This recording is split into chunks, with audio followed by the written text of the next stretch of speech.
and a very welcome to you. This is Liam Jarrett, the Aquarian.tv, here to go into the month of February 2022. What a time! What a time to be alive, my friends. We have tarot cards. We will be picking cards for each sign, so stay tuned. Perhaps I'll timestamp them, but I think you should hang out for the whole thing. Right now in the morning, I'm doing this. I have the chart pulled up. See, the sun is just there on the horizon of Horus, conjunct Saturn. This happens but once a year, even a little bit longer than a year. This is normally a time where Saturn, the adversary, together with the sun, Luke Skywalker meets Darth Vader. But those are the players, the sun and Saturn. Vader. Vader is German for father. People should have put together that he was the father. I am your father. Luke, Lux, light. Luke means light. Skywalker, the frickin' sun for Darth Vader for Saturn. So this could be authority type issues, feeling constrained. In Aquarius, feeling like you're not able to express yourself uniquely, authentically, asking you to be more responsible about a bigger picture. This is a real call to action. Mercury just went station direct as I'm doing this. You could almost catch him in the morning sky. He's hard to catch. That's why he's a trickster. But we could use that Mercurian energy to be the master that Saturn is calling us to be. In Aquarius, it's not just the master of ourselves. Hopefully we learn that in Capricorn, which we still have Mercury just stationed direct there, Venus going direct, and Mars exalted in Capricorn. This is really a time to step up into our self-mastery, warrior priestliness. Courageously, brave of soul, pure of heart, strong in spirit. Aquarius it's the best sign of the zodiac. Saturn at home, I would say exalted. In Libra it's exalted, but here it is in the air sign in Aquarius, where it gets to be the master of the universe, the metaverse. They're going to try to push us more into, we have Jupiter and Pisces. That's beautiful. That's Christ consciousness. That's soul, oneness with everything, and surrender. You know that the Ten of Cups is Mars in Pisces. The Ten of Cups is a happy ending. Mars isn't good in Pisces. It falls in Pisces. It'd rather be in the opposite sign of Virgo. Mars does very well in Virgo. I happen to have a Mars, because there's Mars at service, or willpower being at service to others.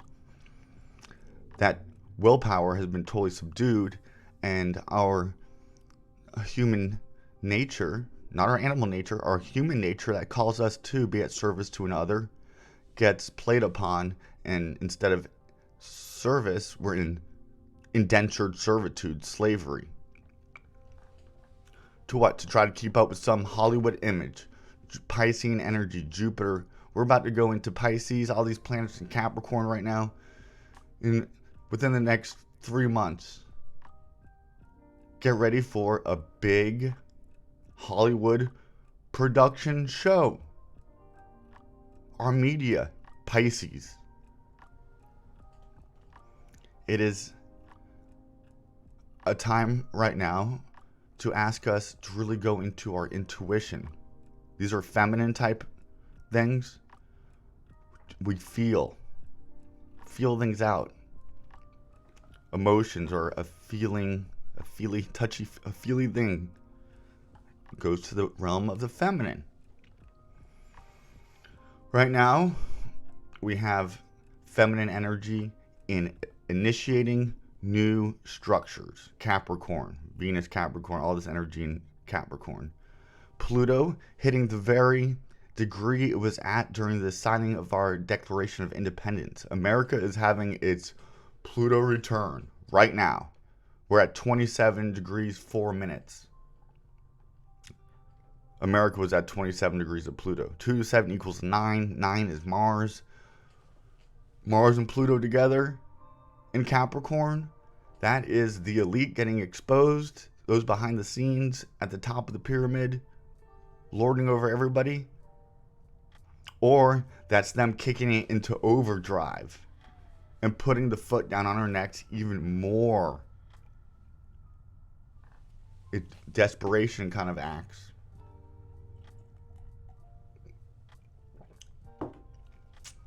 In my video that talks about this year coming up, 2022, it's a 6. That's beautiful. Venus.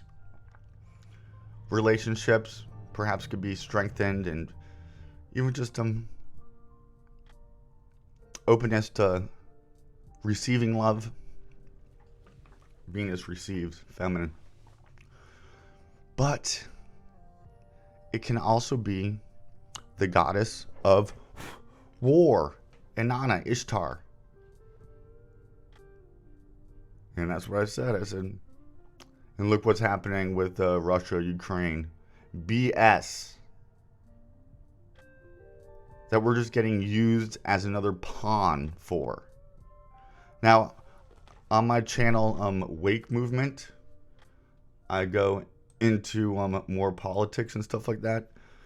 Wake Movement. I have 625 subscribers there. And there is where I'm going to do my more political stuff. So we're not doing that here. Here's where we come for spirituality. Let us create a sacred space as the magician priests that we are. I have some sage here.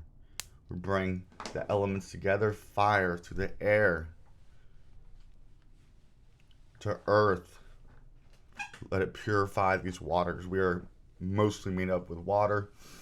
The moon is in Pisces right now. This is a great time to tap into our intuition. The high priestess. Lift thy veil. Give us some words of encouragement as we go forward through February.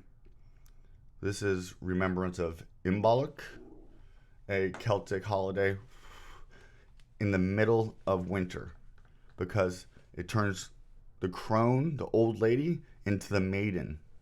Because now we're on an upward swing, and the energy is moving up instead of the fall into the winter. We've made it through a tough time.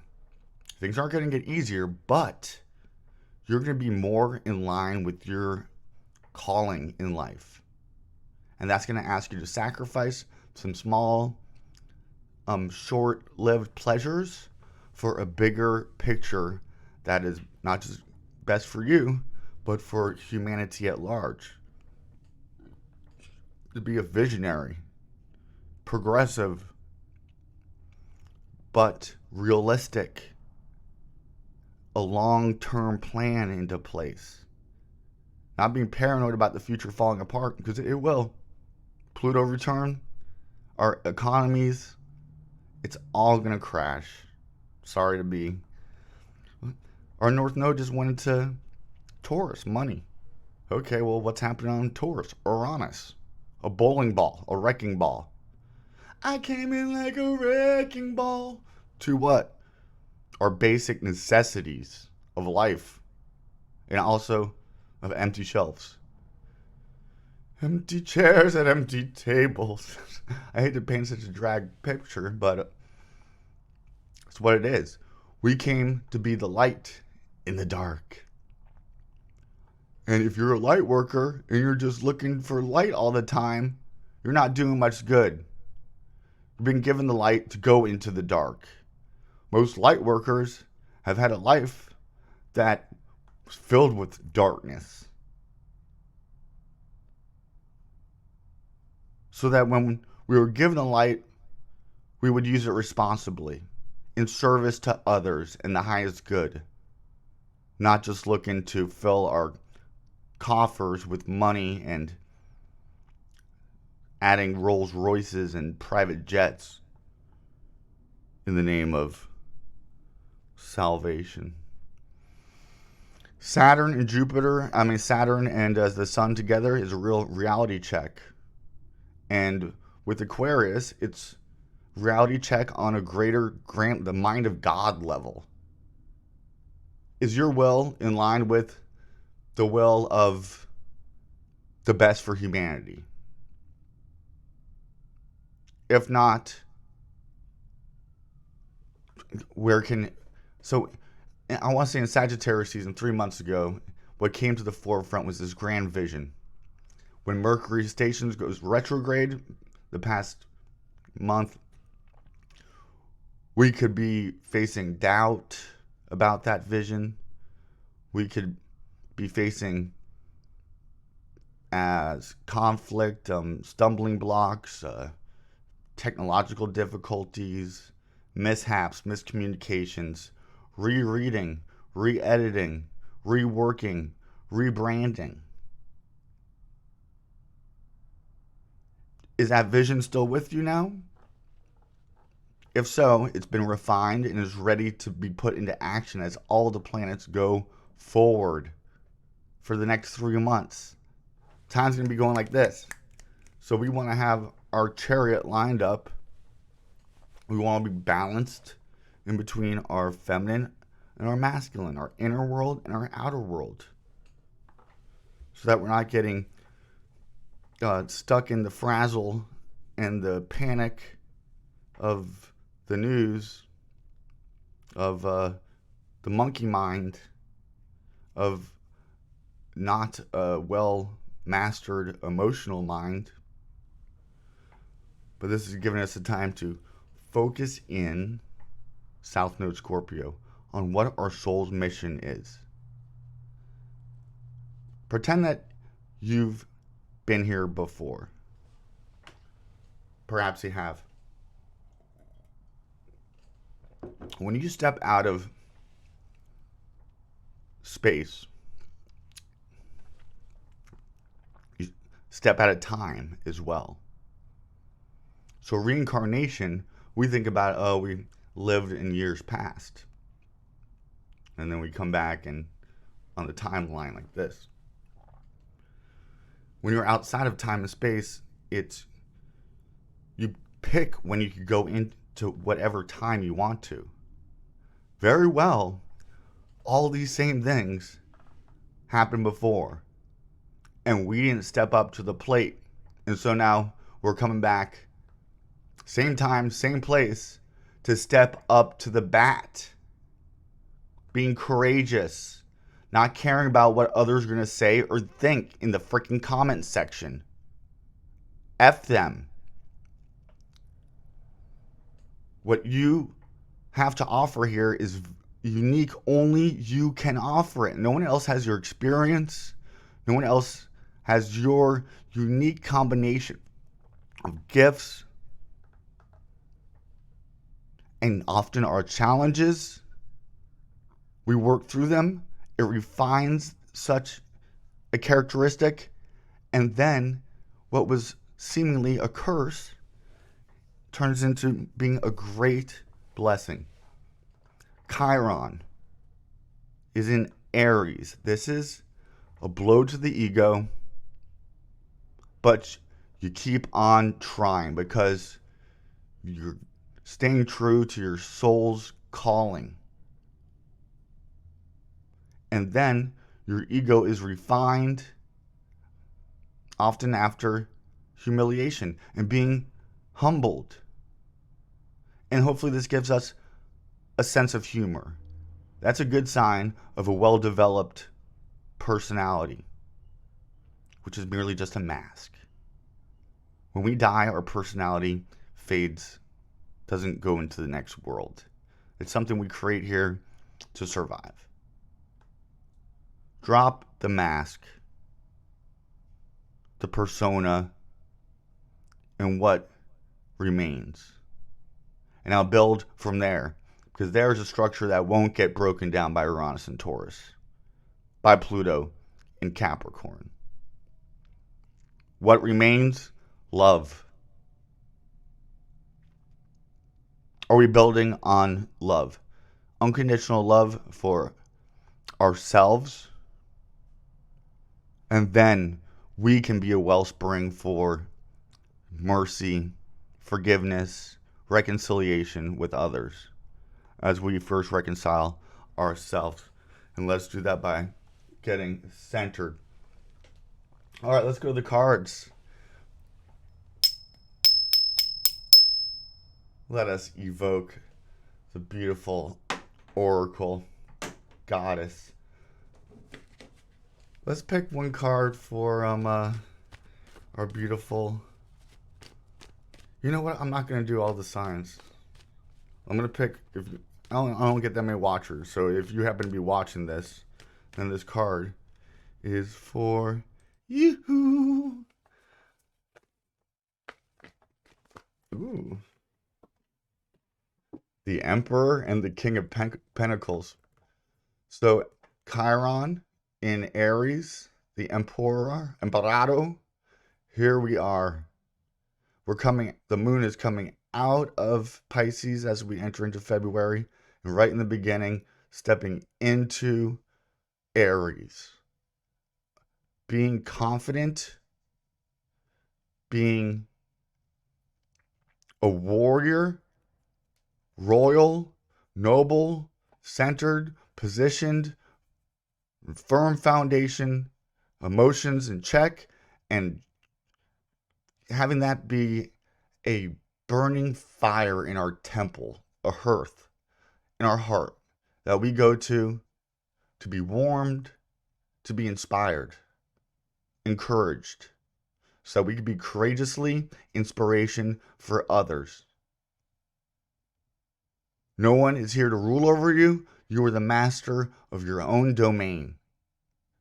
You are the master of the universe. You are the center of the universe. And your you is a lot bigger than you think it is. And then look, when we step into that frame of mind, the world will come around us to give us exactly what we need when we need it. And we have everything we need now to do exactly what we need to do.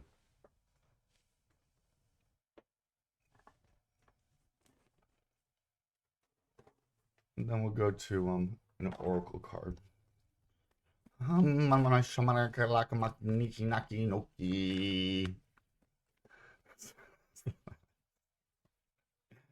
It's a language I speak to the angels in. Ooh. The earth pulsing.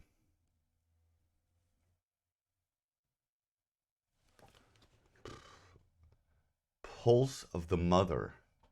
That's very Uranus and Taurus. Slow down. Time in nature. Yeah, as the planets, as everything's going forward together, even though Mercury retrograde it's not hectic so much as it can be just frustrating. Well, now everything's going to start clicking. Bam, bam, bam, bam, bam. Is our arrow pointed up and forward? Or is it pointed at our freaking heel? So let us get focused and go in and say, what is my unique gift of love to this world? How might it look? How might I present it? And sometimes that's just being in the now. Now.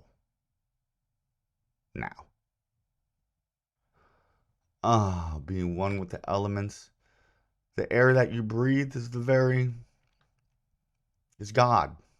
We breathe in God. We breathe out God. We sit in God. We look at God. We smell God.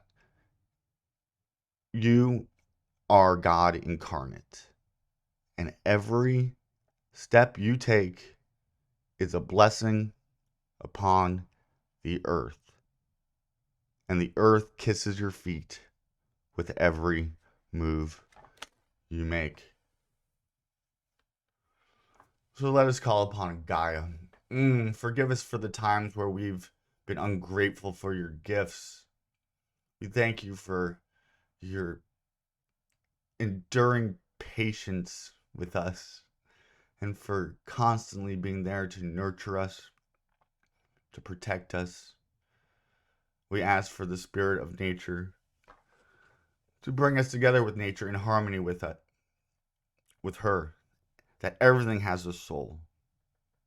And let us come together in one beautiful, harmonious dance. Beautiful Ria. Thank you for our homes and for our food and for our senses. Thank you, Venus, for love and beauty. Be with us and let us be the light bearers in this world. Let us bring the light of love to all we may come across, and let us see it in ourselves and then put it out for the world to see. So it is.